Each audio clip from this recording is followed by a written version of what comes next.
And good afternoon. Welcome to NewsWire here on SportsGrid. Hope you had a great Memorial Day holiday. Lots to cover on today's show, including the NBA Finals. We're creeping closer, and one team has advanced. We'll dive into the final in the Eastern Conference. It was a clean sweep for the New York Knicks. Also, Kyle Soppe will weigh in on that and some Major League Baseball. Peter Appel will join us, courtesy of JustBaseball.com.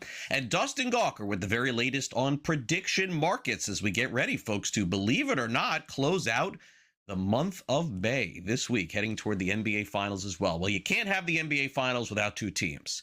One of the teams hasn't been there since 1999. Can you guess who we're talking about? I mean, if you're living in a cave, then I guess you won't know. But the New York Knicks advanced last night, blew out the Cavs yet again, 130-93 yesterday. So, of course, they covered the 2.5-point spread. That was easy.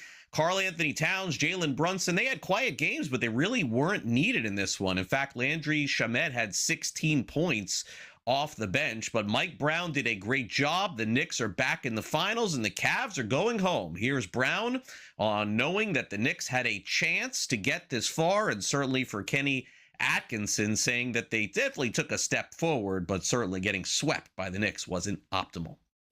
Mike, kind of on that though, like when you took the job, obviously part of it was you have to, the deal is you should take the team to a higher place than they were last year. Do you feel doing this now, do you feel validated at all personally? I never really thought about it like that. I mean, you know, again, our business is funny. My previous job, I supposedly took him to a point that was higher, and you know, it didn't work out. So, you know, again, I truly felt that this team was an NBA Finals team. I thought we had a true opportunity, because some jobs you take, you're like, okay, we can get better. We have a chance to make the playoffs right now. But this one, I felt we legitimately had a chance if we could help them figure it out, and the players can stay together during the process, especially when we hit adversity, because we hit adversity at different times during the season, not just us as a whole group, but even some guys individually, including myself. And so, you know, I did have that belief from day one. I didn't know how it was going to turn out, but we're here, and you know, there's a lot of people to thank because of it, but it starts with the players. I'll turn it positive, though. We took a step. We took a step. You know, this is kind of how this works. You have to keep climbing. We are going in, you know, obviously a positive direction. You know, fell short. You know, there's no bigger motivator, right, to get to the next level. You know, I think of this all season and development, how we got the sacrifice we're going to need to, you know, make to get to the next level. But I'm proud of this group in terms of how they fought through adversity. You know, 1-2 game sevens. We took a step. I think we took a step mentally, from a mental toughness point of view. You know, so I'm going to kind of lean on that. And again, we all know there's another 2 steps really you got to take if you know, that's the ultimate goal. And who the Knicks will play still to be determined, because it looks like Oklahoma City and San Antonio are headed toward a long series. They'll play Game 5 tonight. Of course, we'll have a preview of that coming up later in the show. All right, the 2 big stories in baseball yesterday were the Chicago Cubs, starting with them.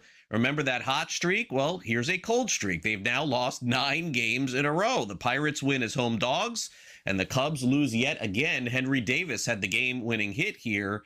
And certainly Craig Counsell knows the Cubs are going to have to play better starting now.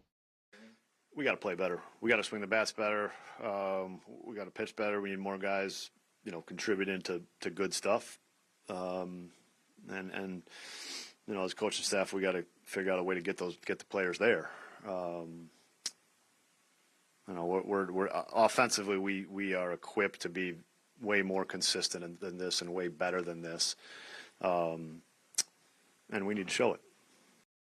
All right. Meanwhile, the bigger story maybe yesterday in sports, but naturally when you have the Cubs, they take the spotlight, were the Houston Astros throwing a no-hitter yesterday. But again, in this day and age of no-hitters, you got to be honest with yourself and understand that nobody really goes 9 innings anymore. So let's talk about it. Satsui Imai had his best start ever, 6 innings pitched, shut out, of course, 2 strikeouts. Stephen Oker came in after that. And then Elimber Santa made his major league debut and threw 2 innings in the no-hitter. But Oker was part of the no-hitter, first time ever, of course, in his career. He talked after the game about shutting down the Rangers completely. It's like being part of a no-hitter. Oh, incredible. Obviously, Imai went out and did what we'd hoped for there in 6 innings, but no hits, that's crazy. I feel like combined no-hitters are pretty hard. Like I told Julia earlier, it's kind of hard when you're counting on 3 guys to all have it, in the same day. So it was a lot of fun. It's been a struggle for the Orioles, meanwhile, this season, but they do pick up a series win against the Rays, 9-7. They win as slight home favorites. Colton Cowser had a walk-off home run, so that was the big blow there. In fact, his second walk-off in 3 days. He also did it last week against the Tigers. Jonathan Aranda homered for Tampa Bay, but here is Cowser on his walk-off in the 13th inning yesterday. Honestly, probably one of my favorite wins as an Oriole. Back and forth, just always in the fight. Really proud of our guys for just keep showing up, keep grinding, and felt like we were 1 hit away there for about 4 innings. So really proud of our guys. Bullpen, hell of a job. Bradish, great start. Felt like it was about 4 hours ago. So.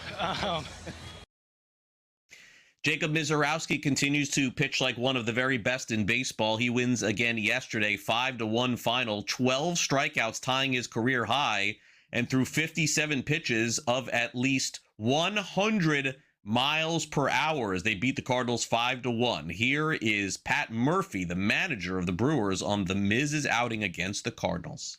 I mean, that's really special, man. Really special.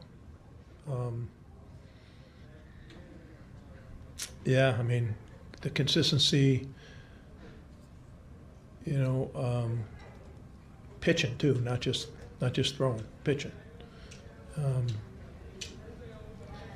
He's worked hard. He's earned it, and he continues to work hard in between starts. Again, I always credit the catcher. I think William did a magnificent job today with him. Meanwhile, the Mets keep struggling, losing again. They've lost their 4th in a row. This time they lost to the Reds. It's becoming a trend. Nick Lodolo, 6 innings pitched, 7 strikeouts. Mets are back in last place. Here's Carlos Mendoza on yet another tough stretch. What are you seeing from Bo Bichette now that you weren't seeing a month ago with runners in scoring position? Well, we know he's one of the best hitters with runners since he's been that type of player. I think it's just a matter of time. Ground ball found a hole today, but I think you see a player that is confident. He's putting some A swings on good pitches. He's pulling the ball when he needs to. He's using the whole field. Like the guy that we all know the type of hitter he is. In the National Hockey League, the Stanley Cup Finals is approaching fast. Last night, the Hurricanes beat the Canadiens 3-2. So after Montreal won the first one, Carolina has stormed back to take a series lead, and Game 4 will be on Wednesday. Meanwhile, it would appear that the Vegas Golden Knights are headed toward the final again. They took care of the Avalanche and now lead 3-0. But they do play tonight and can close it out 9:20 p.m. Eastern as the Golden Knights are minus 104 on the money line. You see the Avs are slight favorites at minus 115. The total is 6.5, but Vegas right now in the driver's seat to potentially get back to the Stanley Cup Finals and await the winner of the Eastern Conference. All right, coming up next, Kyle Soppe will join us. We'll go over the latest in the National Basketball Association. We'll talk some Knicks basketball. That's what everybody wants to talk about, of course, today. And then we'll preview tonight's game between the Spurs and Thunder. Could we headed toward a 7-game series, maybe out west? We'll have more when we come back next. We're off and running here on this Tuesday on NewsWire. We'll be right back.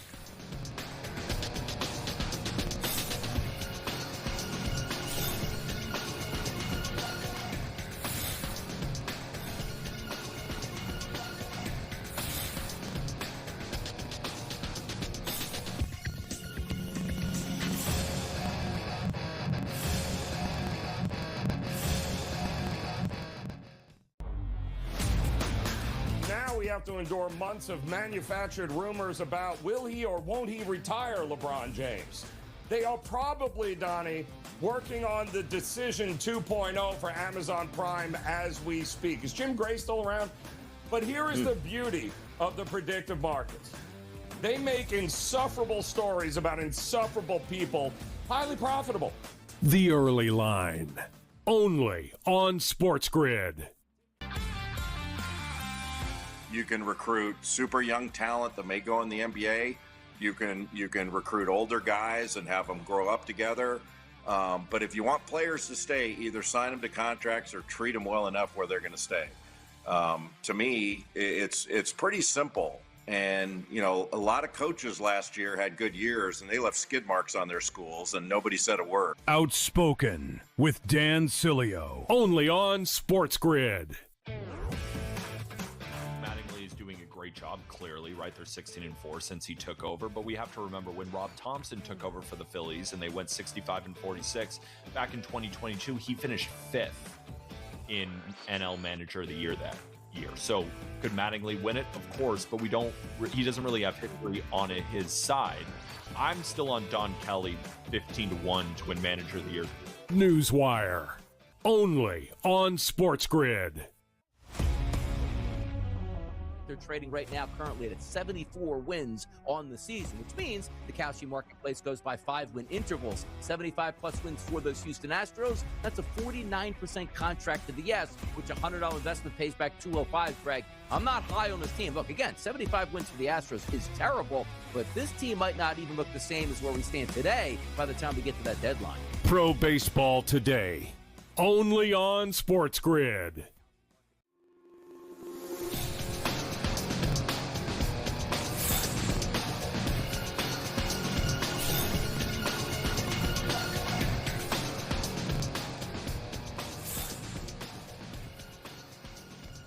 Welcome back to NewsWire here on SportsGrid. Always fun to catch up with Kyle Soppe for the latest in the NBA. Also chat about some baseball at times as well. Kyle is now with us here. Okay, Kyle, so it's what everyone that follows sports is talking about today. The Knicks not only beat the Cavs, but really handed it to them. The only game that was in question, of course, was that first one where New York came back, but this is what they've been doing throughout the playoffs. When you win by 40 in the playoffs, it has to make you feel optimistic. It's been a really long time since the Knicks have been there, but I suspect, regardless of who gets to the finals out west, that team probably going to be the favorite, I would guess, against the Knicks. It doesn't take anything away from what they've accomplished here against Cleveland. It's just, whoever they run into is going to be probably considered to be the better team. Is that fair? Yeah, I think that's very fair. They're pricing these look-ahead markets right now. You're looking at about minus 275 for whoever comes out of the West. They've got the Thunder priced a little bit ahead of the Spurs, but it's generally the same thing. And I think they're right. I think it would have been minus 300 about a week ago, but the Knicks have looked this good. So you're getting a little bit of a discount there. But to be honest with you, looking at the markets and the way the Knicks have played, I was hoping beyond hope that we'd get a number under minus 200 for the West team. Doesn't look like that's going to happen. But with all those injuries, if you're a New York backer, I get it. I'm not going to join you, though. I think these two West Coast teams are the best in the league, and that's where my money's going to be, regardless of who gets there in June.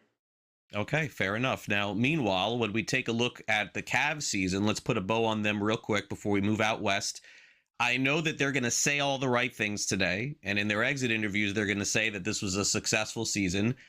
You know, I agree, but I kind of disagree too. You can't feel good after getting destroyed by a team and getting swept in the Eastern Conference Finals. So the Cavs will take it. If you told them, Kyle, I'm guessing before the year you guys got to the Eastern Conference Finals, they'll give you the thumbs up. But then if you said you got swept by the Knicks, you probably give the thumbs down. Kind of a double edge there. Yeah, I would agree with that. They've got some decisions coming with James Harden, how they want to build this team from the inside out. I think the pieces are there with the front court and Donovan Mitchell. Obviously, pieces that you can build around. But if they overpay James Harden, you're looking at a situation where this team's a little stuck in the mud. Boston was great this year. They'll be great again next year. Indiana's going to come back with Halliburton. New York's not going anywhere. I'm not sure there's really a pathway with this core four to the top of the conference if they move on from Harden, adjust things that way. Maybe we get there, but the Harden for Garland trade never made sense. They got older to win now, and it wasn't really a win now kind of move because Harden doesn't do well this time of year. It never made sense. It doesn't make sense. It still doesn't make sense. The way they bow out here to New York is just an embarrassing look. They were tuned out. The halftime show yesterday was dancing because they knew the game was over. That is ridiculous to me. That can't happen at this level. they've got to rebound, but I do like the nucleus. Those two bigs and Donovan Mitchell, I think, could win the East. You just need to surround them with a little bit more. Yep, fair enough. All right, so now let's get to the West, and certainly the winner of this one, if you look historically, not just between these two teams, but the Game 5 winner in the conference finals usually goes on to win.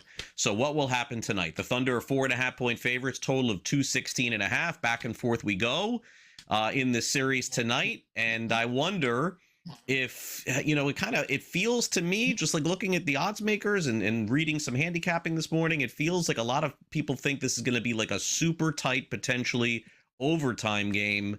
So that would mean basically take the points, but certainly a lot of folks think Oklahoma City wins this one and then goes on to win at some point in the series. How do you feel about it? Yeah, my numbers come in just over 5 points on the Thunder, so technically I'm on the home team in this one, and I get it.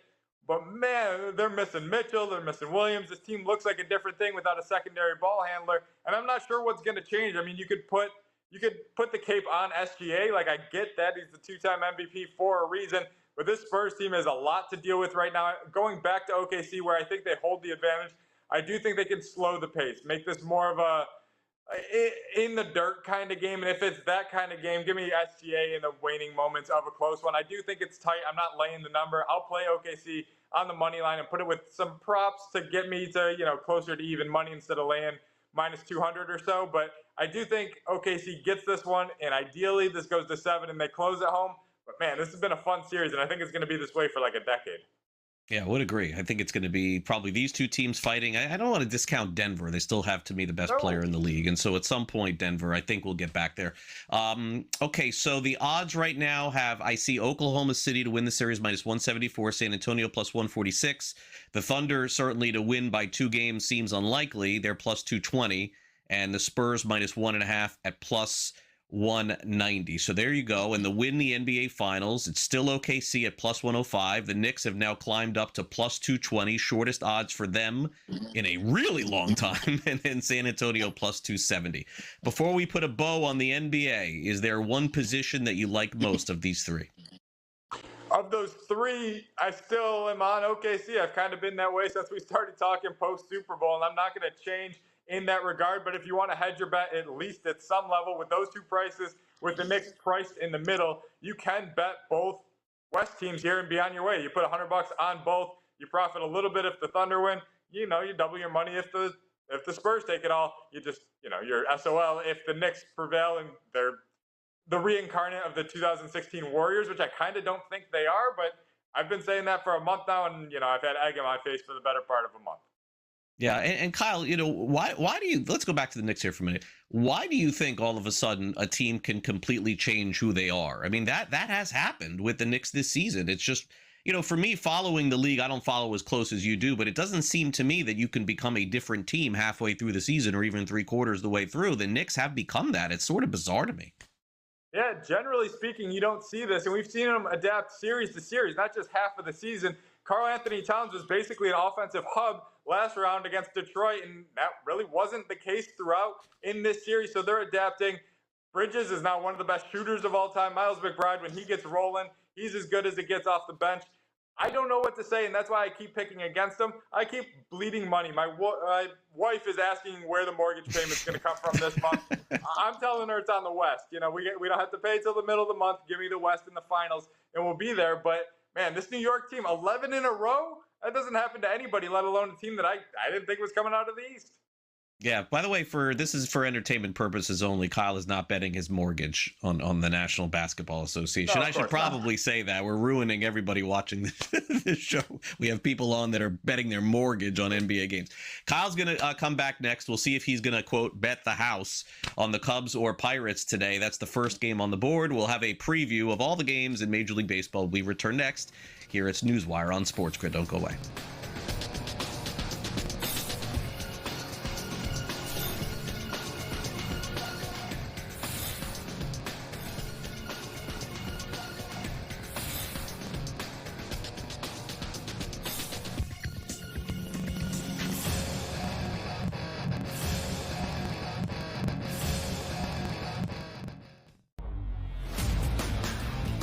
To endure months of manufactured rumors about will he or won't he retire LeBron James.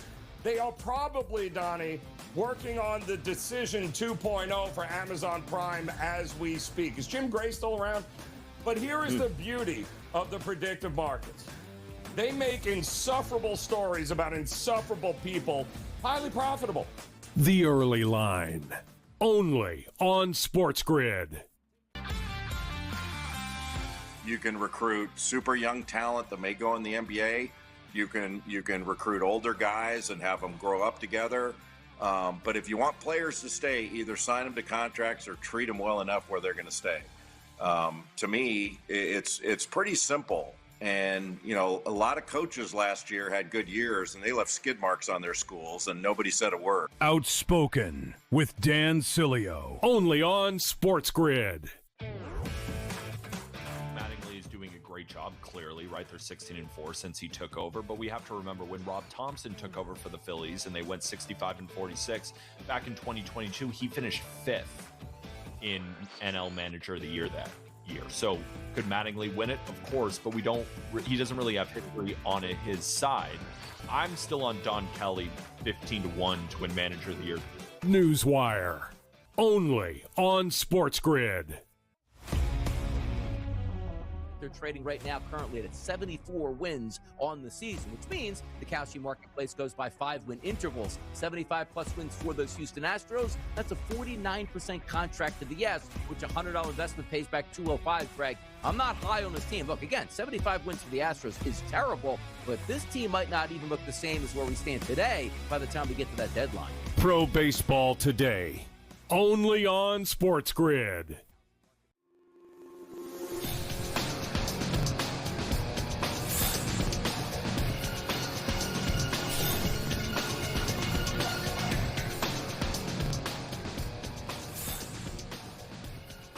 Welcome back to NewsWire here on SportsGrid. Kyle Soppe is with us. Let's hit on some Major League Baseball games, shall we, tonight, as we break down everything happening this evening on this Tuesday. All right, so Kyle, are the Cubs ever going to win again? I think we asked that question a few weeks ago. Are they ever going to lose again? But, man, they have come right all the way back to the pack here.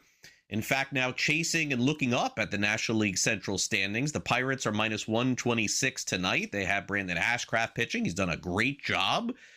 For Pittsburgh, total of 8.5. Are you just going to ride this trend against the Cubs, or does this losing streak end tonight?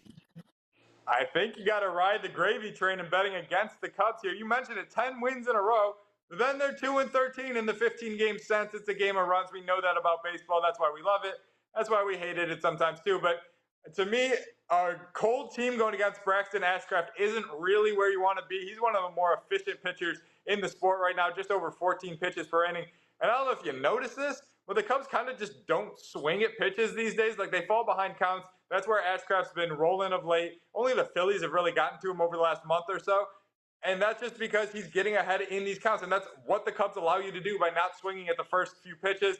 To me, this is an Ashcraft spot, not a spot for the losing streak to end. I think it gets up to 10 in a row. And if you're looking at the prop markets right now, plus 100 to go under 1.5 walks for Brandon Ashcraft, I think that's good. If he's just grooving it and they're not swinging, that's a good recipe for no walks.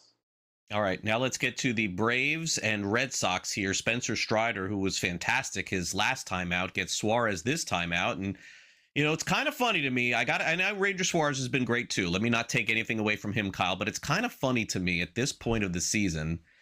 And I look at this game, and if it's like you didn't know anything else and you just looked at the records of these two teams, you would ask yourself, how in the world are the Braves not bigger favorites against the Red Sox today? I understand that Suarez has done a great job, but count me in on a Braves backer tonight. I don't get this. Yeah, no, I'm along there with you. There are a few lines that don't make sense to me on the diamond tonight, and that always scares me. Like, I'll play a few of them hard and hope I hit 2 out of 3 or something like that, because, you know, the guys in Vegas tend to know something that we don't, and I don't love being on that side in such a strong way, especially in a sport like baseball. But I'm on Spencer Strider. 9 strikeouts in his last start. I get that he gave up the 3 solo homers. It happens in this era of baseball. But the 9 strikeouts, he looks like he's trending toward the Cy Young viable pitcher that we knew him to be. What was it, a few years ago, 2 years ago, whenever pre-injury. He's been better, and he's trending in the right direction. You're on the road, so you get the 9th inning, you're back. That's where I'm going to take him against the number here. I'll lay the 1.5 at plus 146. You see there on your screen. Suarez has been great, yes, The Braves are an aggressive offense. You come out swinging, you get Strider a lead here. I think that's the play if you want some plus money. But I got no problem with your coin toss on Atlanta on the money line. -108, great price. White Sox playing really good baseball. Twins sort of hanging around. I think that's fair to say. The Twins will have the better pitcher of the two, I suppose, although Burke's done a nice job for the White Sox as well. Another sort of pick'em game here tonight, a game that I tend to wait to see, hey, let me make sure everyone is in the lineup, because it feels like dead even tonight, although every time Murakami seems to come up, he's a threat to hit a home run. He is, but come on, these are still the White Sox. I feel like we're over-indexing a little bit. We thought the White Sox might lose 120 games or whatever and break records. They're a 500 team. They're fine. They're average. Joe Ryan, way better than fine. He's got like a 1.5 ERA this month. He's one of the better pitchers in baseball, and we're getting essentially even odds to take him against a team that I think is well below average. They didn't use any arms out of the bullpen last night, so you've got a full roster behind them. Neither of these teams can hit. Neither of these teams can field. I don't think either of these teams is all that good. So give me the better pitcher in a coin toss situation. I'm looking for ways and excuses to take the Twins. I'll take a money line against the spread and through the first 5 innings. All right, Yankees take on the Royals here. And I'll tell you why this one is odd for me. You tell me, Kyle, when I look at it. Like, I know Bailey Falter is certainly not the best option that the Royals have, and I get that. But it is a little strange to me to see the Yankees -200 with Schlittler, and that does make sense. But the total also is 8.5. Are they just simply basing that on the Yankees team total? I mean, it seems a little high to me. Yeah, it feels like you either like Schlittler or you like the over here. I mean, the Royals offense is up there. Bobby Witt Jr. leading the charge. They're a good offense, and they check most of the analytical boxes. But like you said, this game's not at home. So what are we doing here? I think if you like the over, you kind of got to like the Yankees to cover the spread. No, I don't think Schlittler's getting lit up. So if you like the over, put it with the Yankees money line, put it with the Yankees run line, and juice up that ticket a little bit. That's how I would play that game. Finally, Aaron Nola, the train has left the station here. I mean, it looks like it's coming to an end. I don't know what to make of this. Certainly they take on the Padres.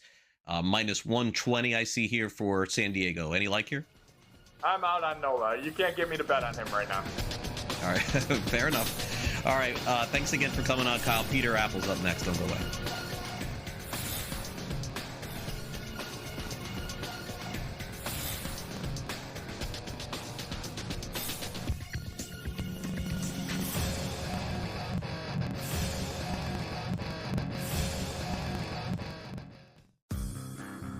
Hey there, it's your buddy Craig Carton. If you're trying to find out how to get all the great content that me and Tyrone Johnson give you every single day, here's Tyrone to tell you how. You can subscribe on Apple Podcasts, YouTube, Spotify, and of course, Amazon Music as well. We're at all 4. That's right. It's the Craig Carton Show podcast every weekday morning live at 11, replayed at noon on YouTube and on SportsGrid throughout the country. Check it out. They're trading right now currently at 74 wins on the season, which means the Kalshi marketplace goes by 5-win intervals. 75-plus wins for those Houston Astros. That's a 49% contract to the yes, which a $100 investment pays back $205, Greg. I'm not high on this team. Look, again, 75 wins for the Astros is terrible, but this team might not even look the same as where we stand today by the time we get to that deadline. Pro Baseball Today, only on SportsGrid. You can recruit super young talent that may go in the NBA. You can recruit older guys and have them grow up together. But if you want players to stay, either sign them to contracts or treat them well enough where they're going to stay. To me, it's pretty simple. And, a lot of coaches last year had good years and they left skid marks on their schools and nobody said a word. Outspoken with Dan Cilio, only on SportsGrid. Over the summer where there's drastic changes and gas drops down to $3 a gallon, $2.50 a gallon in some states, and then you have some of the price markets go down. You ride that momentum is what Joe's talking about. So if you say right now, which party will win the U.S. House, and you think it's the Republicans currently trading at 20%, you take them now, and if good press comes, that turns into 25% and 30%, then you have the option to cash out. Prediction Markets Edge, only on SportsGrid.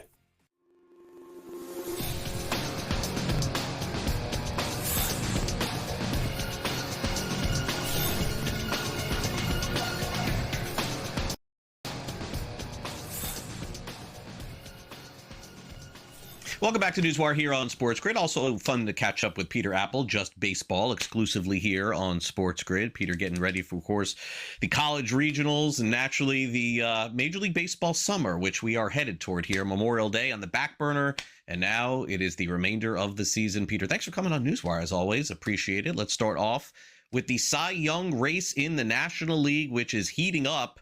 Velocity, no pun intended, with Jacob Misiorowski, who is basically throwing his way to 103 miles an hour Cy Young Award win potentially here. It's like that's all I hear about. Like, this is interesting topic here, Peter, because basically he throws as hard as any pitcher has ever thrown in the history of Major League Baseball, but he's also doing it with results. So I would ask you, is it a 3-player race with Sanchez, Misiorowski, and Skeens, who can't pitch during the day for some reason, but at night is the best pitcher in the history of the league? I think it's like a 6 or 7 player race in the National League, and it's one of the more incredible Cy Young races that we've seen, I think, in a long time, right?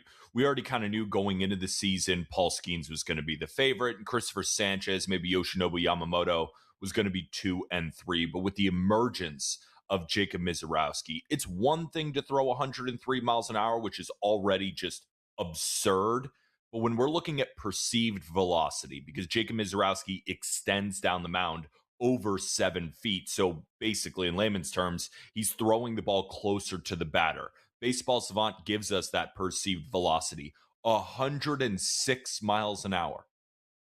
Even saying that out loud sounds crazy to me. So he absolutely has to be up there. But when I'm looking at these odds right now, it's hard for me not to at least take a look at Zach Wheeler at 25 to 1. I know he started the season late, but it wasn't that late. And because Wheeler has been so efficient, he's able to kind of log those 6-7 inning starts when maybe other pitchers might have 5 to 6 inning elite outings, maybe similarly to a Shohei Ohtani. So Wheeler is trailing a little bit behind, and his fastball velocity is down, and yet he's still pitching to a 1.67 ERA. And that's why I say it's more of a 6 or 7 man race, because Chase Burns looks like a young Spencer Strider at his peak. Shohei Ohtani barely ever allows runs, and we cannot forget about Chris Sale. I do think right now prices are accurate. But if I were to pick a long shot right now, I got my eyes on Wheeler. Yeah, Wheeler has really come on, and I think to me is a big surprise with, I mean, you consider the history of thoracic outlet surgery and the pitchers that have come back from it. He looks exactly like the guy that he was before, and that's really good for the future for pitchers who go through that too. All right, now over in the American League, it's certainly a little more clear, and maybe got even clearer with this injury to Dylan Cease. I don't think it's a serious one, but again, he's now behind some of the other pitchers as we enter the month of June after he misses a couple of starts. So Cam Schlittler is the favorite. Look who's right there at the top. It's Jacob deGrom. If you really believe in Cease, you could get him now back at plus 550, but I got to say, I don't know that I want to go there. And poor Jose Soriano's on the Angels, so nobody gives that guy any love. Rasmussen, same thing on Tampa Bay. In fact, he got 2 Tampa Bay pitchers, McClanahan and Rasmussen, and there's Gavin Williams at 14 to 1 too. So do you think that this is clear cut, Peter? Because to me, it is surprising considering Schlittler's never thrown like 150 innings in a season that we're just going to hand him the Cy Young here in May. Yeah, I don't know about handing him the Cy Young, but he absolutely should be the favorite. I mean, when you look at his 3 different variations of fastballs, he is punishing hitters inside the zone, which is a true, skill level of elite upper end pitchers. Because, some pitchers, they like to nibble around the corners. They like to get you to chase outside the strike zone. Cam Schlittler, it's simple for him. Here are my 3 variations of fastballs, the 4-seamer, the cutter, and the sinker. I dare you to hit them. He's locating them inside the zone at a 70+% clip. It's just elite stuff. His cutter actually reminds me of 2021 Corbin Burns when he won the Cy Young, but Corbin Burns didn't have a 99-mile-an-hour heater and a sinker to boot.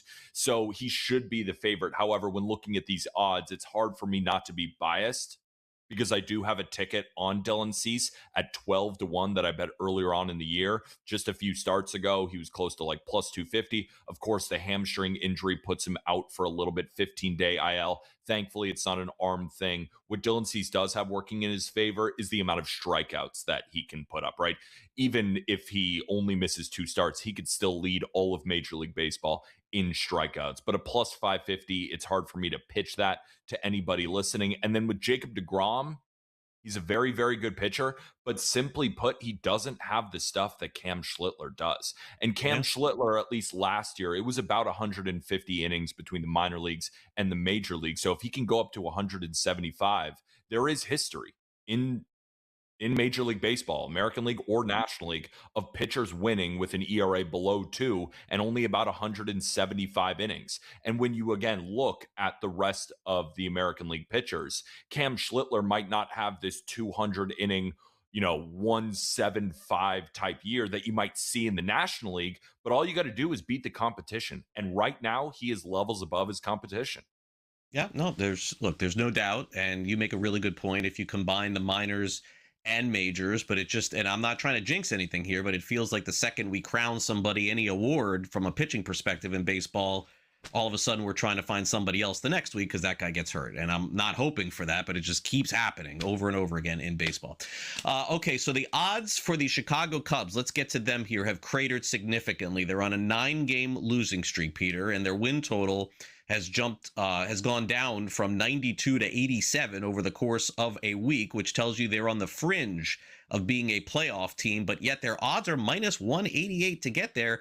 I know they're super talented. I'm going to guess that there's some bad luck involved here because they're playing in this division that everybody basically is playing well and over 500. So is it time to panic a little bit on the Cubs, or do they right this ship quick?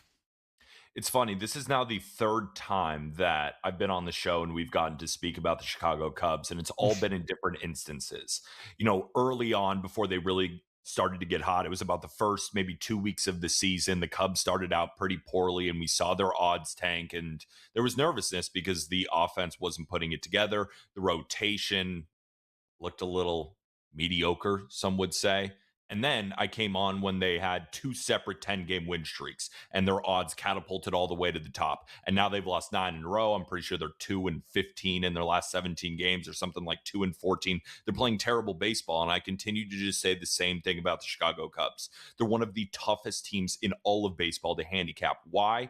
I think they rely on momentum more than any other team in the game, right? It's almost like when you see the front guy, the guy at the top of the lineup get a hit, that means Nico Horner is then going to get a hit. And then the next guy gets a hit. And they steamroll teams. However, right now, their offense has zero momentum. So you can't point to a specific guy in the lineup and say, you need to step up. They all need to step up. But again, we've seen when it's good. We've seen when it's bad. If I'm currently looking at the odds right now, I think 87.5 is fair. Right now, my win total projections have them finishing at about 88 wins. So if you were to put a gun to my head, it would be a slight lean towards the over. And I do still think that they're a playoff team.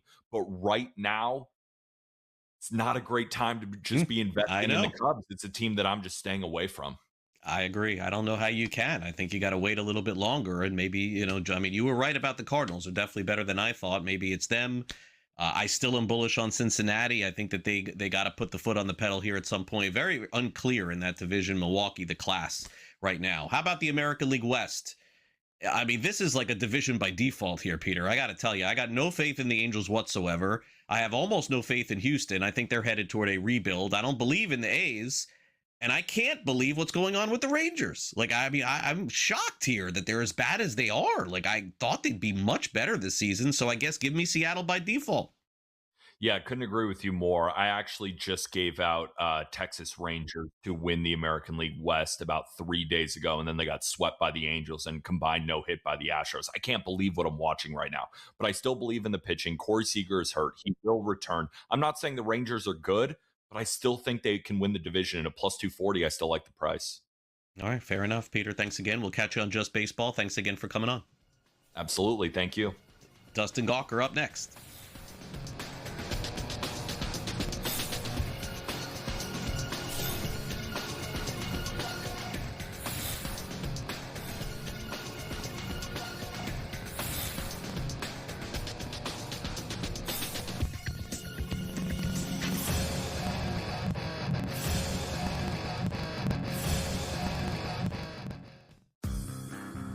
Hey there, it's your buddy Craig Carton. If you're trying to find out how to get all the great content that me and Tyrone Johnson give you every single day, here's Tyrone to tell you how. You can subscribe on Apple Podcasts, YouTube, Spotify, and of course, Amazon Music as well. We're at all 4. That's right. It's the Craig Carton Show podcast every weekday morning live at 11, replayed at noon on YouTube and on SportsGrid throughout the country. Check it out. They're trading right now currently at 74 wins on the season, which means the Kalshi marketplace goes by 5-win intervals. 75-plus wins for those Houston Astros. That's a 49% contract to the yes, which a $100 investment pays back $205, Greg. I'm not high on this team. Look, again, 75 wins for the Astros is terrible, but this team might not even look the same as where we stand today by the time we get to that deadline. Pro Baseball Today, only on SportsGrid. You can recruit super young talent that may go in the NBA. You can recruit older guys and have them grow up together.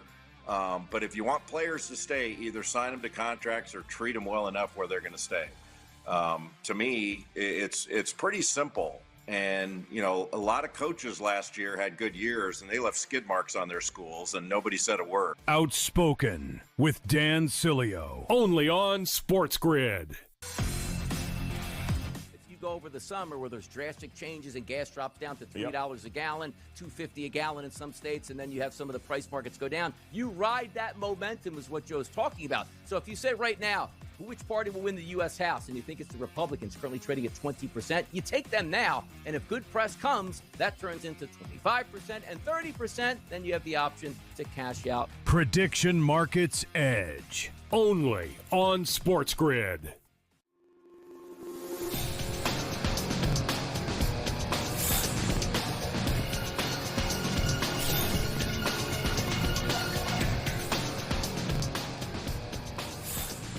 Dustin Gouker is with us. Catch his Substack and podcasts on event contracts, which otherwise are known as prediction markets. He joins us now for the very latest. Dustin, great to have you, and hope you enjoyed your Memorial Day weekend. All right, let's start off with Kalshi at this point. Where do they stand? Have things sort of changed at all in their landscape? Because naturally, prediction markets gearing up here for the World Cup and, of course, football season after that. Yeah, a lot of the talk has been about sports betting handle being down or flat, right? Because of the threat of prediction markets and the growth of them. But we've seen Kalshi actually kind of plateau for the first time in recent memory. We had, looking at a graphic right now, we had the spike for the Super Bowl. And then this is usually when things die down. Yes, there's March Madness, but usually sports betting handle kind of goes down over the course of the spring and summer until we get back to football season. But we've seen this line kind of straight up through well past March Madness and the Final Four and into April, when there's the NHL and NBA playoffs, but usually there's far less. But then starting early May, we're seeing about $4 billion in volume, which, don't get me wrong, that's a crazy amount of money. That's a lot of money being traded at Kalshi that was not being traded this time last year. So this is with a bit of a grain of salt, but Kalshi, we've seen this plateau over the last month where it hasn't really grown. And again, not surprising. We're done with the NBA finals, with the NBA Eastern Conference Finals now, with the Knicks advancing, and we have just a few games left in the Western Conference Finals and then the finals. So we're seeing just a lot less. We're now, baseball season. Baseball is an important sport for sports betting and Kalshi, but it's usually just a lot less in terms of how much people bet on it, and there's just less to bet on over the summer. So it'll be interesting to see if this number kind of plateaus here, or if they start growing again, bucking that trend, or if over the summer things kind of go down. Like you said, we have the World Cup, which with the United States team, high hopes always to get out of group, and with the games actually being played here, we will see if all this kind of bucks the trend, or if we see kind of a decline over this. Kalshi still 85% sports and parlays right now as we sit here. So just something to track over the next few weeks and months as we head back into football season, which is, of course, when the rubber meets the road for sports books and now prediction markets. Absolutely so. The most promoted aspect of sports books through the years have been the parlays, and even more so the single game parlays. And so it shouldn't be a surprise that prediction markets are going to be promoting these as well. But Dustin, they're not promoting parlays. They're promoting something like a parlay that's called something completely different. What are they trying to do here? Craig, you like combinatoric athletic outcome contracts, don't you? Those are your favorite things to bet on. I know it is. These are just this is what Polymarket is calling parlays. We've generally seen the prediction market industry kind of stay away from the parlay language, because that's the the language of sports books. It's funny when this existed more so in Europe before it did here, at least online in sports betting. They're called ACCAs or accumulators. We've always had, of course, parlays in Nevada at sports books, but those were I'm sure you're old enough to remember the sheets with the parlays. You go to the sports book, they still exist, cards. Right? But now you just we build our own parlays, right? We go on FanDuel and DraftKings, and you click a bunch of bets, you put them in a bet slip, off it goes. This is a huge part of the prediction markets industry, trending toward almost a third of volume at Kalshi now is parlays. And Polymarket US is now launching its own parlays. We saw Gemini, which is the Winklevoss twins. They do the prediction market as well as a crypto exchange. They're doing parlays. This is a huge thing moving forward. For us, it's kind of funny. I'd never heard of the word combinatoric until I saw it in a filing from Polymarket. It is a real word. It's not something they invented, but it's super fun to see how we avoid sports betting language in prediction markets. But at the end of the day, this is a parlay. We're going to see more parlays at prediction markets as time goes on, and this will be the part of another thing we're going to be watching is if Polymarket really kind of ramps up and starts challenging Kalshi, because right now it's a rounding error compared to Kalshi, at least here in the United States. We're seeing $4 billion a week at Kalshi, and more like less than some just in the high 100 millions right now in terms of Polymarket. So it's got a lot of catching up to do. Again, will it do a big marketing push into World Cup? Will it do a big marketing push into the football season alongside FanDuel, DraftKings, Fanatics, all these other companies, Underdog, PrizePicks that are doing prediction markets? It'll be something that's going to be really fascinating to watch. All right, let's wrap it up here with something you wrote about over on your Substack here, which is the very popular show Survivor that's now been on the air for a couple of decades. You've been able, I'm guessing, somewhere to bet on these in the past, but the host of the show seemingly is not a big fan of people trying to get information onto how this show is going to go. I know they usually film this in remote locations, but let's just be honest here, Dustin. There's a production team involved in this, and a lot of production. And those people have families, and those people have friends. So I don't think that he's a big fan of being able to really make predictions of this and seeing those odds change up and down constantly.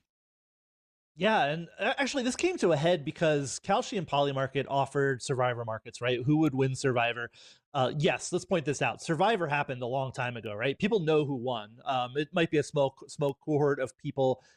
They are under NDAs. There's lots of things, but I've been watching Survivor since almost the beginning, and this stuff leaks. If you want to go find it, it leaks. It's out in the world. It's on Reddit somewhere out there. So basically Kalshi had odds of the eventual winner, Aubrey Bracco. I don't think I'm spoiling this for anybody at this point. If you haven't watched Survivor, you're way behind. But that she would win she was like a huge favorite before the show, the first show ever aired, and then right before the finale was like a 97% favorite, something like that at Kalshi and Polymarket. So that's the part like Survivor seeing this, and it got spoiled for a lot of people who don't usually get the spoilers, right? Because it's on social media, it's a lot of places. Let me tell you what Probst said, the host of the show. They figured out a way to capitalize on the show. It doesn't sit well with me as a human. I get it. They build a great business. They don't care. Clearly, if 90% of the people are voting for somebody, there's a leak. But to look at us, the producers, as though we have a problem, is the mirror pointing in the wrong direction. He says, prediction market platforms are the ones with the problem, not us. We went and made our show in a vacuum, and we keep it very tightly contained. But if you're foolish and naive enough to not think that somebody might leak it, that's your problem. And this gets to prediction markets exist, and they're kind of creating this problem for people, right? The leaking happens, but it doesn't really matter in the grand scheme of things if people aren't betting on it. But because people are betting on it, and there's a lot of money, $30 million traded on the Survivor winner. Now we have a problem. Now reality shows are having problems because of prediction markets. Yeah, fair enough. All right, Dustin, as always, great stuff. Have a great rest of your week. Thanks again. Cheers. We'll wrap it up next. Don't go away.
Welcome back to NewsWire here on SportsGrid. Yes, the New York Knicks are headed to the NBA Finals, but did you know that Josh Hart is a big fan of post-game meals? Not post-game meals after his post-game, but literally during his post-game. We saw him eating a pizza last week.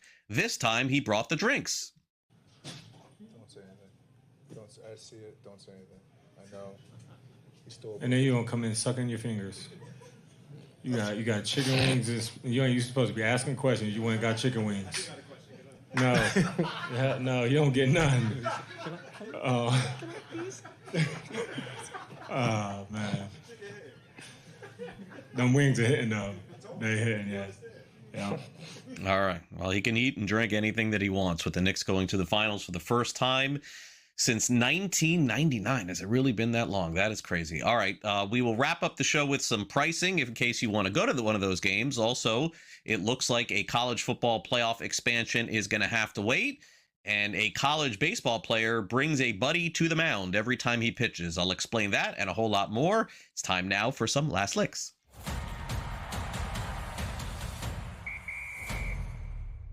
All right, if you want to go to the NBA Finals, you're going to have to pay Super Bowl prices, it looks like, at Madison Square Garden. Here are the very latest prices. Now, again, these are going to come down by next week. It always happens. But as of right now, if you wanted to get ahead of it and buy yourself a ticket, it's going to cost you about $3,800. That's the get-in price. That's more than the Super Bowl, which is $3,400. Celtics versus Mavericks in 2024 was $1,500. Heat versus Nuggets was about $1,000. Warriors versus Celtics was $1,400. I'm gonna guess that if you wait and it ends up being Oklahoma City, you're probably gonna have to wait for Game 3, which I don't even, is that even, Chris, next week? It may be the week after next. I'm thinking that I'm thinking that the game, if it is Oklahoma City and they play Game 3 in New York, I'm guessing it's probably like 10 days away from the starting. You can wait. Don't ever buy tickets immediately because you're going to pay the highest prices. I get it. There's some traveling if you're involved in that. But if you live in the city, certainly I'm going to guess, here's my prediction, if you want to play my prediction markets, that you'll be able to get a ticket for $2,000. That's my prediction. It says 3,800 right now. All right. Now, how about the SEC and how about college football expanding? Well, as of right now, Greg Sankey has arrived at the SEC spring meetings and has a message for people expecting a college football playoff that is expanding. He said, I do not expect any decisions on the college football playoff, so we're clear, so we can tamp that down. Said on Monday that they have time. It's an informed discussion. And here is Sankey at the meeting saying college football playoff is going to stay the same for this year, and it looks like next year too. I'm kind of amazed over the weekend since I had a few rain delays among preparation.